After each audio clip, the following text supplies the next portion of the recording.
Silakan duduk Bapak Ibu Saudara yang diberkati Tuhan. Seperti biasa di setiap hari Minggu dalam mendengar firman Tuhan, saya selalu suka dengan membuat tema. Kenapa harus buat tema? Supaya kita tahu kemana kita harus mendengar atau arahan firman Tuhan. Dan tema pagi hari ini saya berharap menarik untuk saudara, yaitu tahu hati Tuhan sebelum engkau mau tahu, atau sebelum engkau mau Tuhan tahu keinginanmu atau hatimu. Saya coba membuat sebuah kalimat untuk saudara. Tahu hati Tuhan lebih dahulu sebelum engkau sendiri mau Tuhan tahu hatimu atau keinginanmu. Bahasa sederhana begini, kalau saudara mau supaya Tuhan tahu isi hatimu, keinginanmu, harapanmu, dan cita-citamu, engkau harus lebih dahulu tahu hati Tuhan. Kalau engkau tahu hati Tuhan, dia pun bahasa sederhana begini, kalau engkau tahu ambil hatinya Tuhan, maka Tuhan bisa mengetahui dan melakukan apa yang menjadi keinginan hati saudara. Sampai di sini saudara paham? Jadi kalau saudara mau hatimu diketahui Tuhan, tahu dulu hati Tuhan. Itu bahasa sederhananya. Dan saya ambil khotbah ini dari Matius pasal yang ke-9 ayat yang ke-1 sampai ayat yang ke-8. Sesudah itu naiklah Yesus ke dalam perahu dan menyeberang, kemudian sampailah ia ke kotanya sendiri. Maka dibawalah orang kepadanya seorang lumpuh yang terbaring di tempat tidur. Ketika Yesus melihat iman mereka, berkatalah ia kepada orang lumpuh itu, percayalah hai anakku, dosamu sudah diampuni. Kita lompat saja pada ayat yang ke-6 saudara. Tetapi supaya kamu tahu bahwa di dunia ini anak manusia berkuasa mengampuni dosa. Lalu berkatalah ia kepada orang lumpuh itu, bangunlah, angkatlah tempat tidurmu dan pulanglah ke rumahmu. Dan orang itu pun bangun lalu pulang. Ayat yang terakhir, maka orang banyak yang melihat hal itu takut, lalu memuliakan Allah yang telah memberikan kuasa sedemikian itu kepada manusia. Kalau saudara baca ayat ini, orang ini punya kerinduan, punya hati, supaya kalau bisa dia yang lumpuh disembuhkan. Itu hati daripada orang lumpuh ini. Dia dibawa orang banyak hanya untuk supaya bisa lihat Tuhan menyembuhkan. Jadi hati dia ingin disembuhkan. Tetapi sebenarnya dia harus tahu bagaimana akhirnya hatinya yang ingin disembuhkan itu diketahui oleh Tuhan. Sekarang setelah kita baca, baru kita pahami, oh ternyata sebelum Tuhan sembuhkan ada keinginan Tuhan sebelum dia menyembuhkan orang yang lumpuh itu. Jadi hari ini kita bersyukur kita dengar firman Tuhan, kita tahu isi hati Tuhan. Dan kalau kita sudah tahu isi hati Tuhan, maka dengar baik-baik, dengan mudahnya kita bisa buka hati kita kepada Tuhan, untuk Tuhan mengetahui apa yang ada di hati kita. Ngerti ya? Sobat sini mengerti ya? Nah saudara-saudaraku, lanjut saja. Nah saudara-saudara, kalau saudara melihat ini, sebenarnya cara untuk membangunkan orang lumpuh ini sederhana. Kembali pada tema, tahu isi hati Tuhan. Atau bahasa sederhana lagi saya bilang, dapat hati Tuhan, maka akan Anda dapat jawaban dari Tuhan. Dapat hati Tuhan berarti Anda dapat jawaban dari Tuhan. Dapat hati Tuhan, mengetahui hati Tuhan, Anda dapat kuasa Tuhan. Nah saudara, apa yang saya maksudkan dengan ketahui hati Tuhan? Kalau mau Tuhan tahu hatimu, sekali lagi, ketahui dahulu hati Tuhan, baru kamu bisa tahu keinginan, atau Tuhan mau tahu tentang keinginan hatimu. Yang saya maksudkan begini, sebenarnya hati Tuhan itu model bagaimana yang dapat menggerakkan hati Tuhan untuk bisa menjamah orang lumpuh ini. Langsung saja saya pada poin pertama, seperti biasanya. Saudara-saudara, hati Tuhan adalah dia rindu engkau datang bawa persoalanmu kepadanya. Sederhana. Hati Tuhan itu sebenarnya sederhana. Sebelum engkau punya keinginan untuk menyelesaikan persoalanmu, sebenarnya Tuhan sendiri rindu untuk menyelesaikan persoalanmu. tetapi hatinya ingin engkau yang datang kepadanya untuk membawa pergumulan saudara kepada Tuhan. Itu hati Tuhan. Jadi sebelum saudara rindu, sebenarnya Tuhan lebih rindu untuk engkau datang pada Tuhan. Tapi berapa banyak orang punya pergumulan, lari dari Tuhan, pergi dari Tuhan, cari jawaban di tempat yang lain. Padahal hati Tuhan sederhana. Kalau kau punya persoalan, datang pada saya. Itu saja. Kunci hati Tuhan, Anda harus tahu, hati Tuhan hati yang berbelas kasihan. Hati Tuhan, sekali lagi saya ulangi, hati yang berbelas kasihan. Kita yang hati jahat saja, kalau lihat orang susah, walaupun kita tidak bisa tolong, hati ini selalu iba. Makanya selalu kita hati bilang, coba kita kaya, kita kasih berkat untuk dia. Sebenarnya hati manusia itu gambaran hati Tuhan. Dan demikian dengan kita. Pada waktu orang lumpuh ini belum datang pada Tuhan, saya pikir hati Tuhan rindu. Dan itu dikatakan dalam ayat yang kedua, dikatakan gini, atau ayat 1 dan 2. Sesudah itu naiklah Yesus ke dalam perahu, menyeberang kemudian sampai ke kota sendiri. Siapa yang ajak dia ke kotanya sendiri? Hatinya sendiri. Kenapa hatinya mau ke kotanya sendiri? Sederhana, dia tahu ada orang yang membutuhkan dia, dan spesial adalah orang lumpuh itu. Saudara tahu, setiap Anda bangun pagi, Tuhan tahu Anda punya persoalan, dan karena itu dia sebenarnya rindu untuk bekerja menolong saudara. Tapi harus ada sikap dari kita untuk ambil tindakan, datang padanya. Sebenarnya Tuhan bisa tolong tanpa kita datang padanya. Sekali lagi, saya itu bisa tolong. Tapi kenapa Tuhan harus rindu kita datang? Supaya Tuhan lihat hatimu seberapa perlu engkau pada Tuhan. Semakin engkau merasa perlu, maka disitulah Tuhan bekerja. Sekali lagi, semakin engkau merasa perlu, maka engkau akan datang dengan kerinduan pada Tuhan. Dan pada waktu engkau merasa perlu datang dengan kerinduan pada Tuhan, itulah saat hatinya jatuh pada saudara. Nah, saudara lihat ini. Maka dibawalah orang kepadanya seorang yang lumpuh. Dibawa kepada siapa? Tuhan. Saudara-saudaraku yang diberkati Tuhan, pertanyaan selanjutnya adalah, mengapa kita perlu datang pada Tuhan? Sekali lagi, mengapa kita perlu datang kepada Yesus? 1. Matius pasal 11 ayat 28 selalu saya kasih ingat. Dia bilang, marilah kepadaku semua yang letih lesu dan berbeban berat, aku akan memberikan kelegaan kepadamu. Apa artinya? Kenapa harus datang pada Tuhan? Pertama, itu hati Tuhan. Tuhan mau anak-anaknya datang padanya. Saya kadang-kadang agak tersinggung dengan anak-anak saya. Yang saya maksud tersinggung adalah begini, entah dasar apa, kalau mereka mau minta sesuatu, mereka jarang minta ke saya, selalu minta ke istri saya, ibu gembala. Mereka selalu minta. Kadang-kadang saya marah, saya bilang, mama, nanti istri saya sampaikan ke saya, bapak itu satu ada minta, itu satu saya tidak tersebut. Lalu saya kadang-kadang saya kasih, tapi kadang-kadang saya jengkel. Makanya saya bilang sama istri saya, kenapa dong sudah datang di beta minta langsung, kenapa harus lewat mama? Sebenarnya saya tersinggung. Yang punya uang saya, kok kau minta ke sebelah? Kadang-kadang kita nakal ya. Kita butuh pertolongan Tuhan, tapi kita pakai teman sebelah, dukun lah, orang pintar lah, ngerti ya? Manusia ini kadang-kadang aneh-aneh. Perlu kita, tapi datang lewat orang lain. Itu sama dengan bodoh. Orang perlu pertolongan Tuhan, tapi datang sembah kayu batu lalu berharap kayu batu bisa tolong, akar-akar bisa tolong. Akar-akar tidak bisa tolong, hanya bisa tolong Tuhan Allah. Yang saudara, itu hanya ilustrasi. Jadi kadang-kadang saya mau mereka datang. Pertama, saya mau didik mereka supaya sadar sumbernya dari saya. Kalau saya kasih lewat istri saya, mereka akan sayang siapa istri saya. Karena berpikir istri saya yang cinta mereka. Tapi kalau mereka dapatkan sudah di tangan saya, kasih mereka begini, oh ternyata bapak juga ada baju sedikit. Mengerti ya?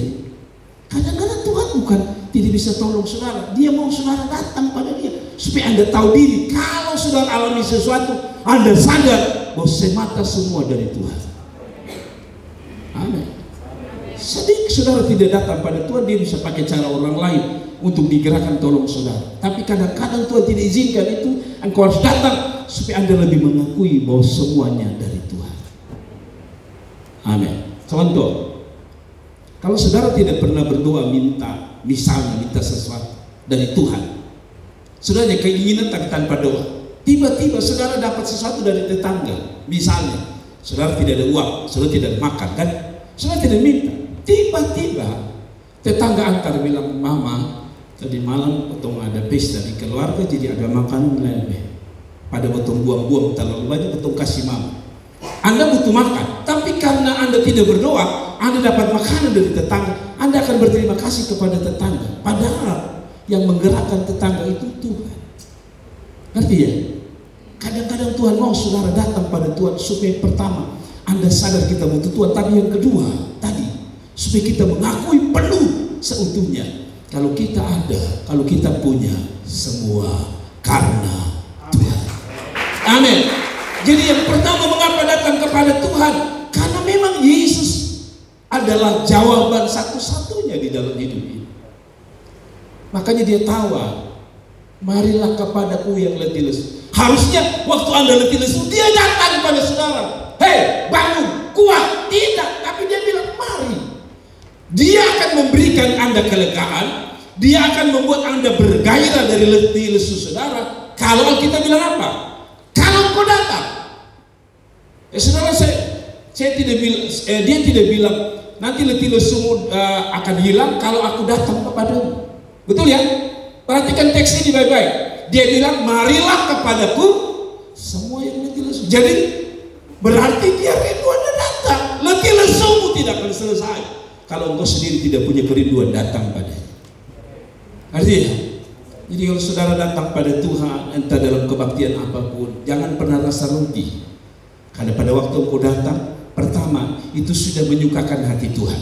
Tapi yang kedua, dia beri kelegaan. Kepada siapa dia beri kelegaan?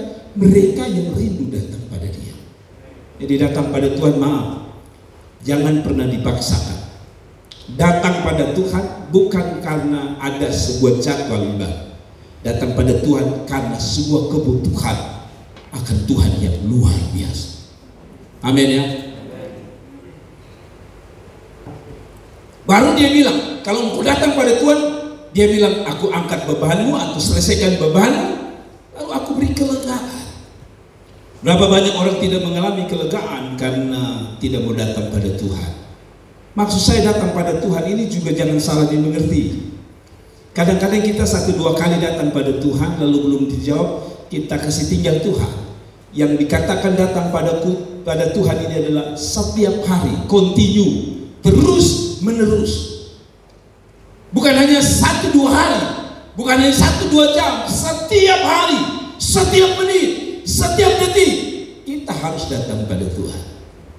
Ada amin. Nah saudara-saudara, itu yang saya maksudkan. Tapi yang kedua, mengapa kita perlu datang pada Tuhan? Yohanes pasal 15 ayat 5 bilang begini, aku pokok anggur dan kamulah apa? Ranting-rantingnya. Barang siapa tidak tinggal di dalam aku dan aku di dalam dia, ia berbuah. Barang siapa tinggal di dalam aku dan aku di dalam dia, ia berbuat banyak. Tapi dia bilang, sebab di luar aku, di luar Tuhan, kalau Anda tidak datang pada Tuhan, kamu tidak dapat buat apa-apa. Apa saja Anda kerjakan diberkati karena saudara tahu yang memberkati saudara adalah Tuhan. Dia bilang, kenapa harus datang pada Tuhan? Karena di luar Tuhan Anda tidak bisa bikin apa-apa. Jadi kalau Anda bisa buat apa-apa hari ini dengan baik-baik, itu karena Tuhan. Sekali lagi, Anda tidak bisa buat apa-apa di luar Tuhan. Makanya kita harus datang pada Tuhan. Dan kalau Anda tidak datang pada Tuhan, sekali lagi Anda tidak bisa buat apa-apa. Jadi kalau Anda bisa buat apa-apa, tadi saya bilang, berarti Anda sedang datang pada Tuhan. Atau lebih tepatnya, kalau Anda bisa buat sesuatu, maka mulailah Anda harus datang pada Tuhan. seperti mobil. Ya saya, kemarin saya pergi ke kampung istri saya untuk buat ucapan syukur. Sebelum kami jalan, saya datang ke pom bensin. Untuk apa? Saya mengisi bensin saya. Untuk apa saya isi bensin? Supaya saya bisa jalan sampai pada tujuan. Demikian hidup kita. Tuhan bagikan pom bensin. Kalau Anda tidak mengisi bahan bakar, Anda tidak bisa bikin apa-apa. Biar itu mobil mau mahal bagaimanapun, Anda tidak datang kepada pom bensin untuk diisi, maka mobil itu tidak bisa bergerak. Demikian dengan Tuhan. Anda tidak bisa melangkah satu langkah pun kalau Anda tidak mendahului datang pada Tuhan. Kasih tepuk tangan untuk Tuhan. Karena itu saya ajak kita Bapak Mama sekalian, bukan hanya dalam hari Minggu kita datang pada Tuhan. Bangun pagi, mulailah datang pada Tuhan. Sebelum Anda beraktivitas, sebelum Anda kuliah, sebelum Anda belajar, sebelum Anda ngajar, sebelum Anda bekerja, sebelum Anda beraktivitas, mulailah datang pada Tuhan. Kenapa? Sebab dengan datang pada Tuhan Anda bisa berbuat sesuatu. Dan bukan hanya Anda bisa berbuat sesuatu, Anda menghasilkan sesuatu dari apa yang Anda lakukan. Alkitab yang bilang bahwa di luar Tuhan kamu tidak bisa buat apa-apa. Jadi cita-cita itu perlu, tapi datang pada Tuhan sang perancang cita-cita itu jauh lebih penting, karena Dia yang beri kita kemampuan. Saya pinjam kesaksian dari seorang jemaat yang saya tahu mereka pun hidup makan saja morat marit, tapi anak-anak semua sekolah di Jawa. Ya, semua sekarang sekolah di Jawa berhasil. Dari mana mereka? Kalau dari uang tidak mungkin, dari sarana tidak mungkin. Tapi hari ini ada yang sarjana, ada yang sekarang sedang melanjutkan untuk masuk ke sarjana. Dari mana? Satu kesimpulan saya, dari Tuhan. Bagaimana Tuhan bisa bekerja? Datang pada Tuhan. Jadi saudara, itulah yang bisa saya sampaikan. Hati Tuhan hanya satu. Kau datang pada Dia. Seperti tadi saya bilang, sebenarnya uang itu ada di sana. Tapi kadang-kadang sebagai bapak kandung, saya rindu anak-anak saya datang menghadap saya. Entah caranya beda-beda. Ada anak-anak datang langsung minta, Bapak uang dulu. Itu kadang-kadang menjengkelkan. Tapi ada anak-anak yang pintar, bikin bersih tanpa tidur, bantal kasih rapi, ya kan, pel, supaya dia pel ulang. Baru dia bilang gini, Bapak, tadi Bapak dia bekerja. Bapak tuh sebenarnya lihat, menyangka milik sikit. Sebenarnya waktu saudara sapu, saudara bersihkan tempat dia, orang tua susu hati bilang gini, nah ini tahu dia mau apa, biasa begini. Dia suahata, tapi dia tunggu. Lupa mulu orang bilang, Bapak, beta bangun pagi tadi bekerja, beta sebenarnya butuh uang. Itu biar orang tua susah-susah dia pinjam, di mana dia cara. Maka dia suruh lalu kepala angin, biar ada di sini. Rasanya itu uang ada di Oisau. Padahal ada di kantong deka-deka. Ngerti ya? Tahu isi hati orang tua, saudara dapat orang tua punya sesuatu. Ada amin? Tapi lah begitulah, maksudnya intinya harus datang pada orang tua. Saya sudah lihat orang tua itu biar dia susah-susah. Apalagi kalau datang muka tidak jelas, muka agak sedih, Bapak, ya kenapa? Baru begitu apa hati jatuh. Demikian dengan Tuhan, waktu saudara datang dengan air mata pada Tuhan, Dia bukan Bapa yang jahat. Saya ini paling tidak bisa lihat orang menangis. Satu, kalau saya marah orang, saya tidak mau anak-anak saya menangis. Tapi yang kedua, sebenarnya sekaligus di hati itu sebenarnya orang mau ambil hati jatuh. Pada saat marah anak-anak, sisi lain saya tidak mau mereka menangis, tapi sisi lain sebagai hati manusia yang gambaran hati Tuhan, selalu ada hati siap, tapi anak sudah menangis. Ya, kadang-kadang anak-anak saya bilang, Bapak, ini kawan ulang tahun, jadi rumah beta mau pergi. Kadang-kadang saya bilang tidak. Selesai sebenarnya, tidak ya tidak. Tapi saya paling jengkel oleh sebuah anak nona. Dong tidak omong, hanya air mata jatuh. Air mata jatuh itu saya sudah bilang tidak. Tapi di tempat tidur, bayangkan dia air mata jatuh, hati tak tega. Lalu dalam hati begini. Nah, itu sebabnya saudara datang pada Tuhan jangan satu kali ya. Kadang-kadang dalam hati saya, tunggu kalau dia minta satu kali lagi, saya kasih. Tapi karena ada yang kadang-kadang dong mungkin karena saya bilang tidak ada satu pun yang keluar dari. Lalu karena itu kata mungkin dia takut datang. Padahal dalam hati kalau dia datang satu kali dia kasih. Ada waktu dia datang lagi. Lalu saya bilang oke, kalau begitu Bapak yang antar. Boleh? Boleh. Tapi kan dapat izin. Tapi dimulai dengan datang pada Bapak. Lalu air mata jatuh. Saudara jangan pernah rasa sia-sia waktu air mata mudah jatuh pada Tuhan. Karena kita bilang dia tampung air mata kita di kirbatnya. Kalau Tuhan saja atau manusia saja bisa menggerakkan hati Tuhan dengan datang padanya. Satu waktu tidak tahu acara apa saya lupa. Saya bilang anak-anak tidak ada satu pun yang keluar, termasuk istri saya. Tidak boleh. Lalu saya ingat satu pagi ada satu kakak orang Alor rumah di wali kota datang. Pijit saya pun kaki lalu bilang Bapak, saya dalam hati ini manusia saya tuh heran. Muncul dulu hebat tanpa basa-basi pegang saya pun kaki lalu dia bilang kasih beta ada dong keluar ya Bapak. Mau marah dia supijit kaki. Akhirnya saya bilang sudah kakak bawa Jeffrey Lucas saya bilang bagus. Mengerti ya? Kadang-kadang kita perlu datang pada Tuhan, menggerakkan hati Tuhan dengan datang padanya. Saudara tahu, sejengkel-jengkel kita pada orang. Misalnya orang mau pinjam kita uang, pinjam uang kita bilang tidak. Tapi percaya tidak, walaupun Anda tidak kasih, orang itu pergi, hatimu saja bilang kasih ke sode.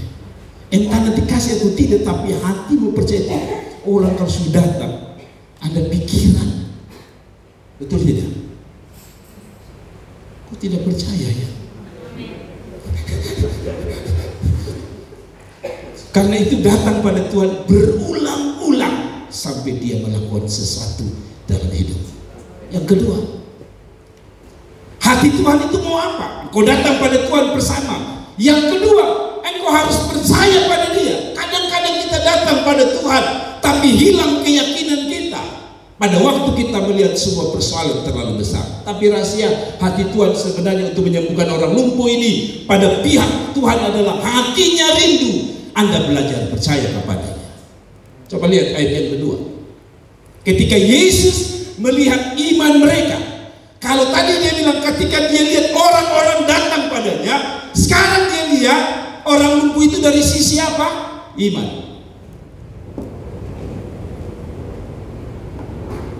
Sisi apa?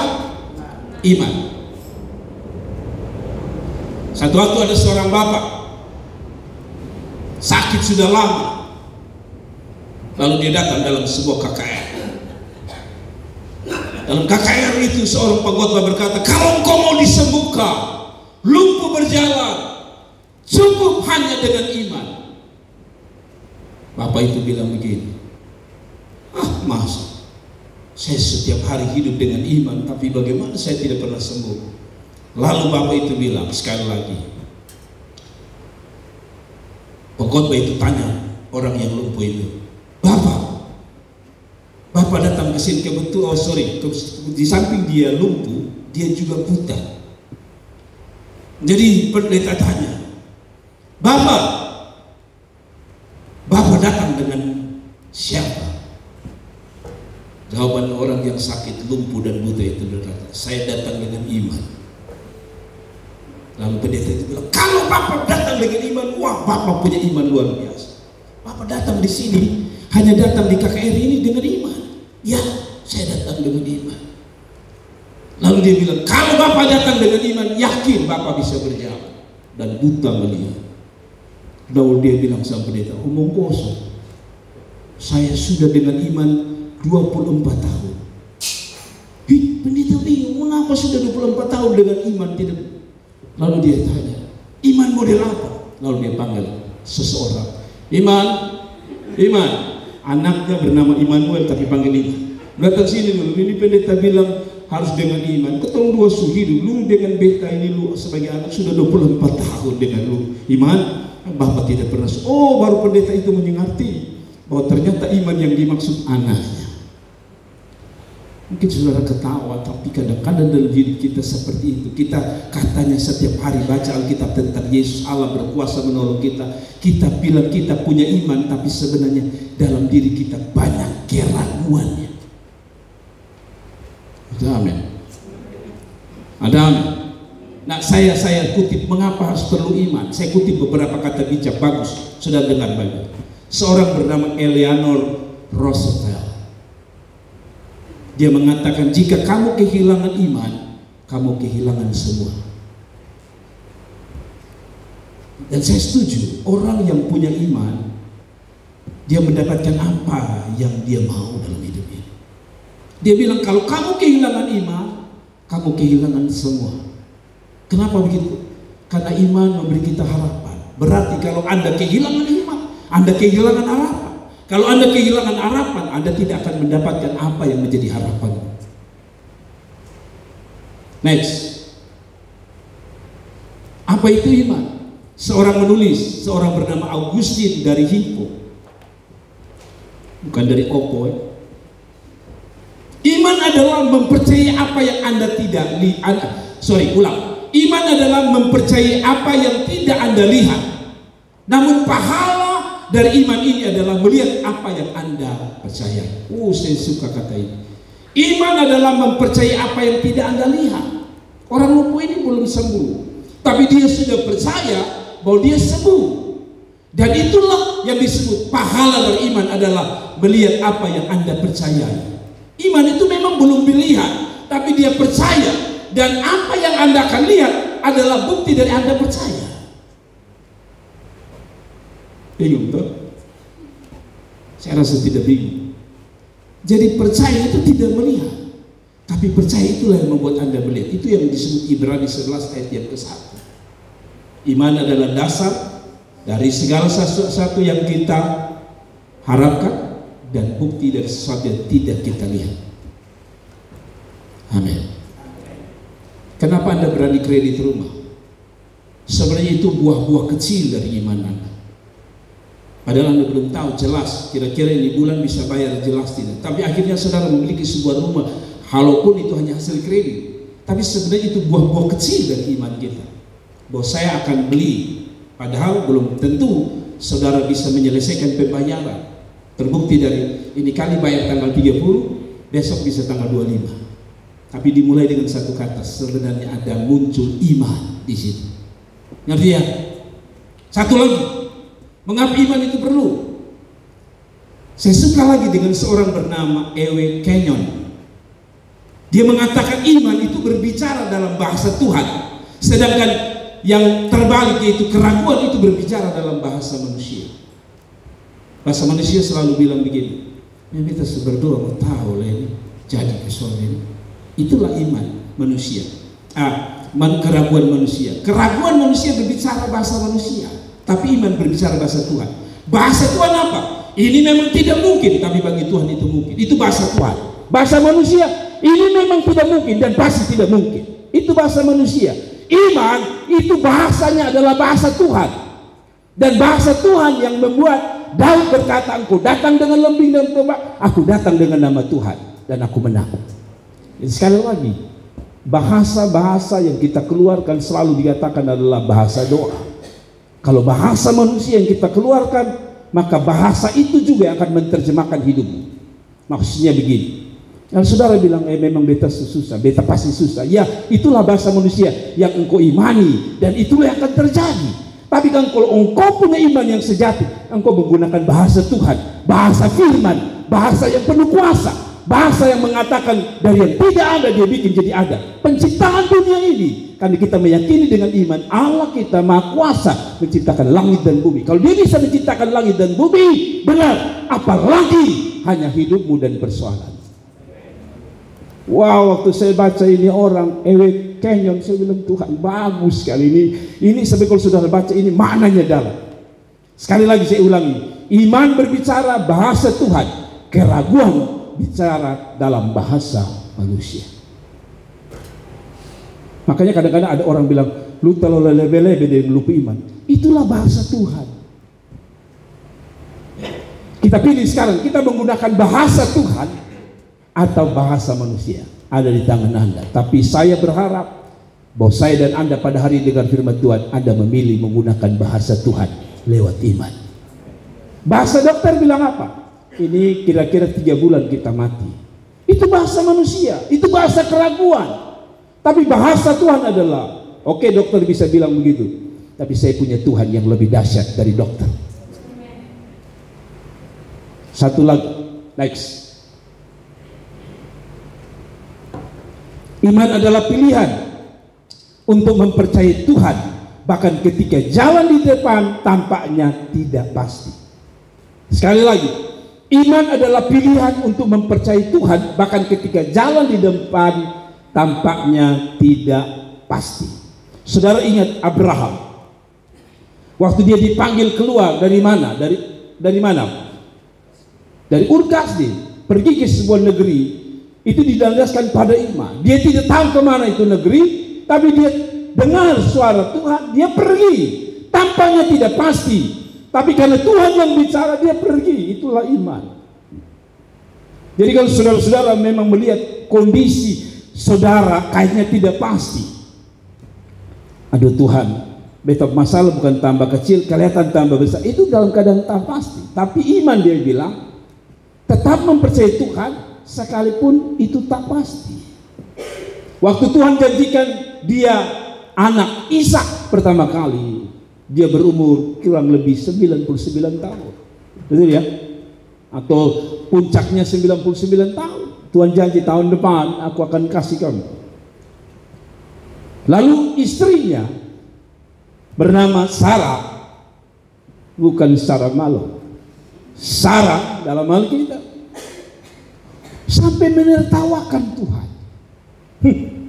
Masa ini rambut bukan hanya putih dan hitam saja, kuning juga ada. Bagaimana mungkin saya bisa ada anak? Tapi dia bilang iman adalah pilihan untuk mempercayai Tuhan. Jadi iman itu pilihan ya. Dengar baik-baik, iman itu pilihan. Tuhan tidak pernah paksa Anda percaya, tapi pilihan Anda mau percaya atau tidak. Kalau Anda percaya, Tuhan melakukannya. Anda tidak percaya, ya sudah, Anda dapat apa yang Anda tidak percaya tadi. Dave Willis mengatakan seperti itu, iman adalah pilihan untuk mempercayai. Jadi biar saya khotbah tentang iman, pilihan ada di tangan saudara. Saya mau khotbah, orang bilang lidah babusa, air liur keluar, muncrat-muncrat. Pilihan ada di tangan Anda yang mendengar. Saya hanya menyampaikan bahwa Alkitab yang bilang ketika Tuhan lihat iman mereka, Tuhan menyembuhkan orang lumpuh. Jadi sekali lagi, iman itu adalah pilihan Anda. Kalau saya sederhana, lebih baik saya pilih iman. Kalaupun tidak terjadi, saya sudah punya iman, daripada sama sekali saya tidak punya iman. Ngerti ya? Lebih baik saya mempercayai sesuatu daripada Tuhan. Kalaupun tidak terjadi, minimal Tuhan memuji saya sudah punya iman. Apalagi kalau terjadi sesuatu, iman itu akan naik lebih tinggi lagi. Ngerti ya? Saudara ngerti pernyataan saya terakhir? Satu lagi, iman berarti memilikinya di hati. Iman berarti memilikinya di hati Anda sebelum Anda memilikinya dalam keadaan Anda. Ngerti tidak di situ? Saya ulangi lagi.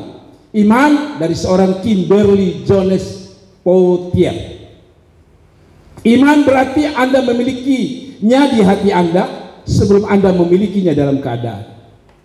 Kalau saudara tidak mengerti, di bahasa sederhana begini, iman itu kan hasil dari apa yang kita percaya di hati.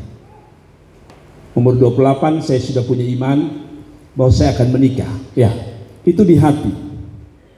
Istri saya tidak tahu, karena waktu itu dia ada di Sumba. Tidak mungkin dia tahu isi hati saya. Tapi iman saya sudah bilang 28 tahun saya akan menikah. Persis seperti papa saya, 28 tahun saya harus menikah. Jadi keliling pelayanan, tapi saya sudah bilang, Tuhan, dimanapun dia ada, 28 tahun saya harus menikah. Dan benar saudara, bulan Mei nanti di depan ini tanggal 4 Mei kami punya perayaan ulang tahun pernikahan, tapi saya sudah mengimani bahwa 28 tahun saya menikah. Dan saya jumpa dengan istri itu hanya sehari yang pernah saya sebutkan di sini, dan kami menikah. Itu di hati saya, bertahun-tahun di hati saya. Saya lihat keadaan yang sesungguhnya waktu tanggal 4 Mei saya duduk dengan istri. Itulah keadaan yang sesungguhnya. Tapi sebelum saya sampai pada 28 tahun, itu iman sudah ada di hati saya. Ngerti ya? Jadi apapun yang engkau imani sekarang, memang belum hasilnya belum ada. Tapi yakinlah pada titik waktu itu Anda akan melihat apa yang ada di sini jadi kenyataan. Hari ini adalah refleksi dari hari kemarin. Sekali lagi, hari ini adalah refleksi dari hari kemarin. Hari ini adalah hasil dari iman kita yang kemarin. Yang kemarin di sini, sekarang orang bisa lihat ada di sana. Ngerti ya? Saya punya iman, anak-anak saya akan selesai dengan tangan saya sendiri. Dan saya berdoa supaya sebelum saya mati, anak-anak saya sudah wisuda dan kawin. Itu iman saya. Dan bila itu terjadi, itu yang dibilang, itu iman ada di sini. Tapi satu waktu orang akan melihat dengan nyata apa yang saya imani itu jadi di depan saya. Wow, ini bagus. Kimberly sangat luar biasa. Ada lagi kalau tidak? Ada lagi? Lanjut kalau begitu. Yang ketiga, yang terakhir. Hati Tuhan itu apa? Sebelum dia menyembuhkan orang lumpuh ini, ternyata dia mau bukan hanya Anda datang pada Tuhan, mempercayai dia, tapi yang terakhir, Anda harus bereskan dosa Anda dan saya. Mari kita lihat. Mohon pengampunan. Ayat 2 bilang begini, percayalah hai anakku, dosamu sudah diampuni. Sebelum dia menyembuhkan orang ini, dia mengampuni lebih dahulu dosa daripada orang lumpuh itu. Betul ya? Dia bilang, percayalah hai anakku, dosamu sudah diampuni. Kalau begitu, hati Tuhan adalah hati yang mau mengampuni dosa saudara. Kalau begitu, saya mau bilang, dosa adalah penghalang kuasa Tuhan bekerja. Kalau dosa kita setuju penghalang kuasa Tuhan bekerja, maka dosa harus dibereskan. Tidak ada kata amin. Cara membuat Tuhan mau kerja, dosa harus dibersihkan. Walaupun tidak selamanya dosa penghalang, tetapi menurut saya kebanyakan Tuhan tidak bisa bekerja menurut Alkitab dosa. Makanya dia bilang, hati saya harus kamu minta ampun dulu, baru saya buat sesuatu. Kira-kira bahasa sederhana gitu. Nah, coba kita lanjut pada slide selanjutnya. Mengapa dosa harus diampuni? Ini jawaban saya. 1 Yohanes pasal 1 ayat 9 mengatakan, jika kita mengaku dosa kita, maka ia adalah setia dan adil, sehingga ia apa? Mengampuni, ia akan mengampuni segala dosa kita, menyucikan kita dari segala kejahatan. Pertama, kenapa harus minta ampun? Karena tadi hanya Tuhan yang bisa kasih ampun. Dan mengapa kita harus bereskan dosa kita? Sekali lagi ini jawabannya. Lanjut. Bila dosa atau kesalahan dihapuskan, ini tulisan saya coba bikin kata bijaknya. Bila dosa atau kesalahan dihapuskan, maka hubungan akan dipulihkan. Bila hubungan itu ya pulih, dia akan melahirkan kuasa, berkat, dan keselamatan. Menurut saya, kenapa dosa harus dibereskan kita dengan Tuhan? Karena dosa itu membuat hubungan kita putus. Dengan mengampuni atau dengan memohon ampun kepada Tuhan, hubungan kita pulih. Begini saudara, kita yang sudah berumah tangga saja, Kalau kita berumah tangga lagi aman, lagi happy, lagi bahagia, suami dengan gampang minta apa saja, betul? Ma bingkas be kopi, walaupun dia agak muka-muka asam, dia pergi. Tapi Anda sudah bikin dia jengkel, dia marah. Lu suruh sudah, bapak kopi dulu. Dia akan, apalagi kalau itu perempuan kopi, pito, ada gula, ada kopi sana. Sambil dia gula sana, dia omong gula sana, tapi muka kesini. Itu gula kopi sana. Manusia kalau sudah diganggu hatinya, sulit kita dapat sesuatu dari dia. Apalagi Tuhan. Karena itu kita perlu pulihkan hubungan kita dengan Tuhan. Caranya minta ampun kalau kita sedang salah dengan Tuhan. Ada amin. Saudara lihat kemarin kasus polisi dan PM. Sebelum penyelesaian apa yang terjadi? Bakar membakar, pukul memukul. Tapi setelah pimpinan masing-masing kumpul lalu damai, aman. Tapi coba belum selesai. Mungkin bukan hanya mobil polisi, bukan hanya tentara yang akan disaling pukul. Akan berkepanjangan masalah itu. Demikian dengan Tuhan. Kadang-kadang Tuhan izinkan supaya kita sadar Tuhan beta salah apa. Makanya jujur ya, ketika saya sedang ada dalam bergumul, selalu saya tanya pertama dalam hati saya, Tuhan, beta salah, beta minta ampun sama Tuhan. Saya tahu Anda sering melakukan itu ya. Ketika kita sadar ini sudah mentok, kadang-kadang kita bilang, Tuhan selidiki beta, kalau beta ada salah, beta minta ampun sama Tuhan. Kenapa? Karena pengampunan itu menghasilkan pemulihan hubungan. Anda tidak bisa datang selamat Natal di satu orang kalau Anda sedang bermusuhan.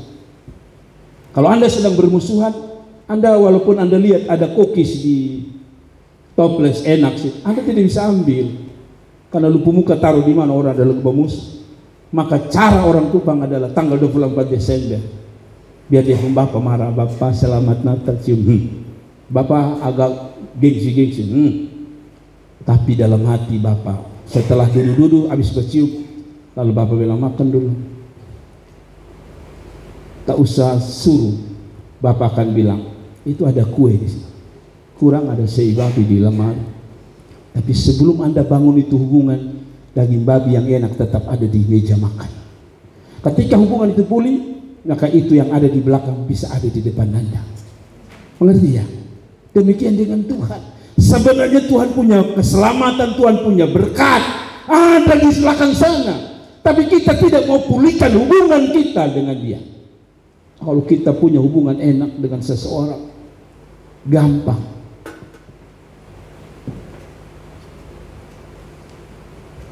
Kalau saudara punya hubungan misalnya dengan tetangga tidak enak, pada saat mau mati, sekarang enak ya, zaman sekarang ini enak.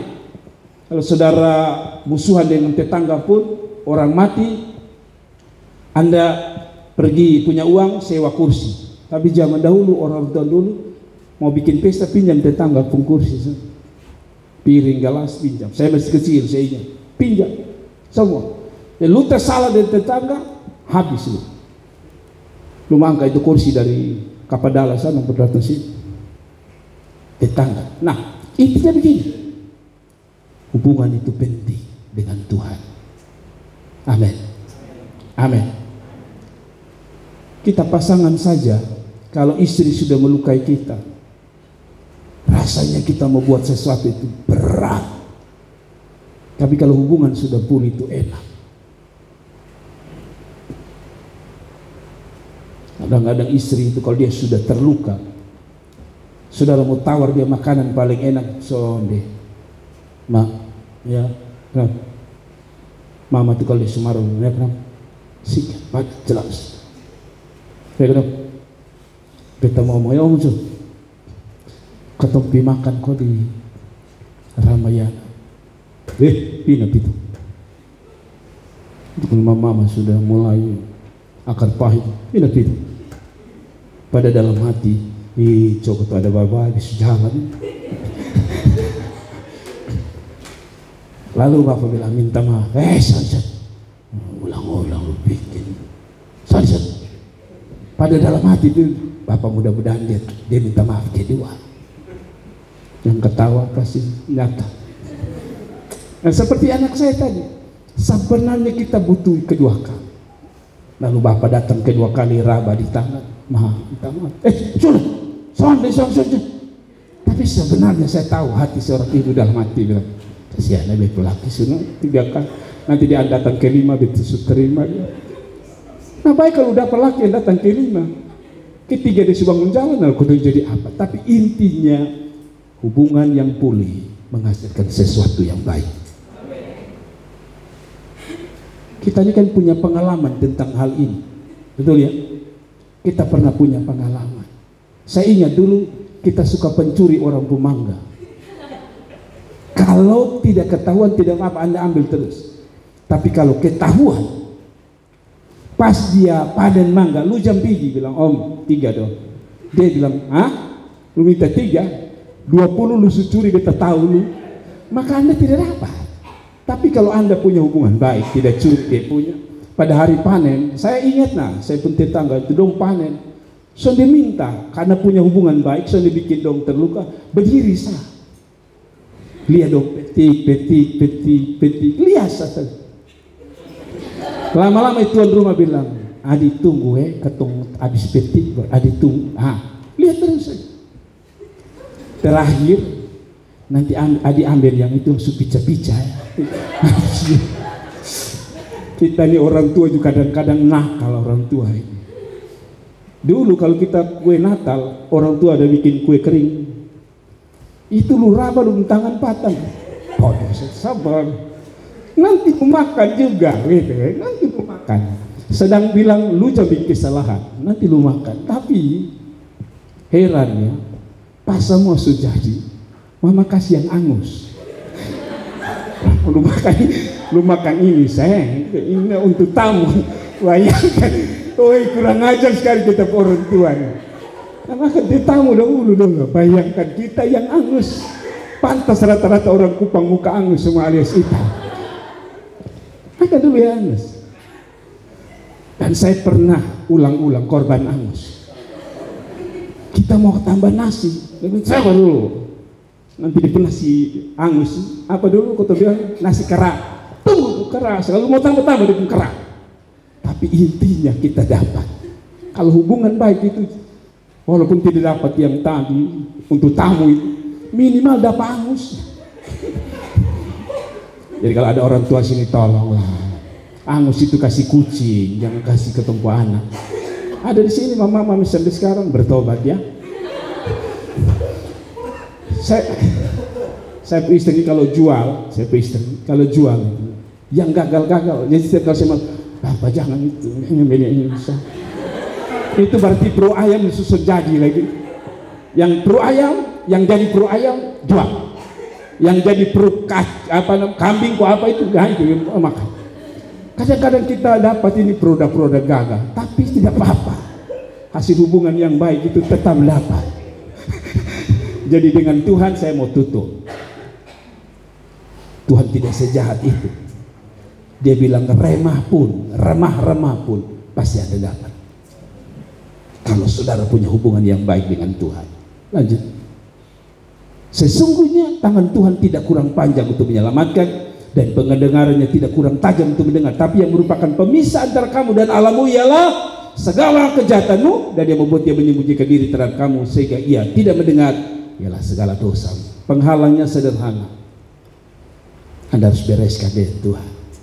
Kalau Anda bikin salah dengan saya tidak bisa bikin apa-apa dengan Anda. Tapi kalau Anda bikin salah dengan Tuhan, Anda juga tidak bisa bikin apa-apa dengan dirimu.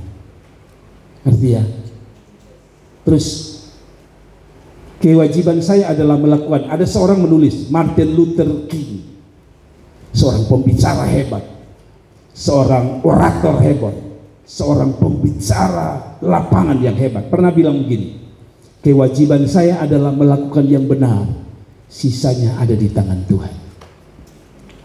Dia bilang lakukan saja yang benar, yang menyenangkan Tuhan, yang membuat hubunganmu dengan Tuhan tetap baik.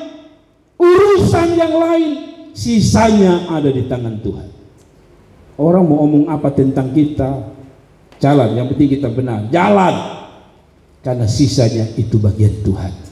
Pembelaan itu bagian Tuhan, berkat itu bagiannya Tuhan. Yang kita lakukan tetap benar. Amin. Saya kasih contoh, saudara. Ada kesalahan yang dibuat oleh orang-orang pebisnis, khususnya pebisnis Kupang. Saya ini suka kuliner, maka kalau saya ada berkat, saya ajak istri saya atau anak saya makan. Dan ada dua peristiwa yang akan membuat saya tidak akan datang ke tempat itu lagi. Satu, saudara makan rasa basi.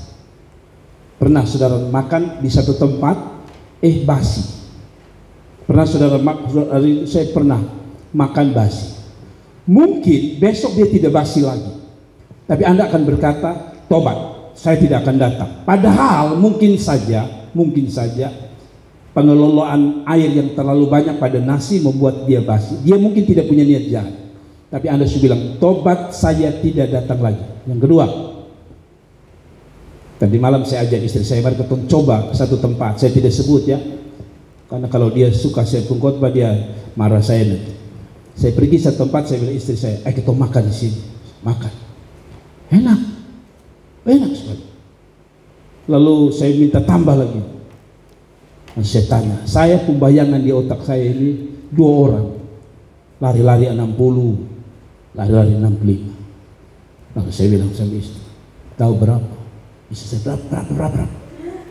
Kadang-kadang kita ini bukan rindu makannya, tapi kita lihat harganya. Banyak orang itu masuk warung bukan dia lihat menu pertama, dia lihat di ujung, RP-nya berapa. Padahal dia mau menikmati yang enak. Lalu saya bilang, bayangkan betul 2 orang, 90. Istri saya bilang tobat dan datang di sini lagi. Tobat. Saudara-saudara, sebenarnya yang memutuskan hubungan saya dengan dia adalah penjual itu. Mengerti ya? Tobat. Saya bilang tidak apa-apa mama, yang penting itu tes. Karena kalau pas ketong ada tamu lalu kita ada yang bilang beta ikut kok, ikut. Lalu satu bilang beta ikut. Nah bayangkan kalau pi tanpa yang tadi yang 90, kalau ada 10 orang, lu miskin apa?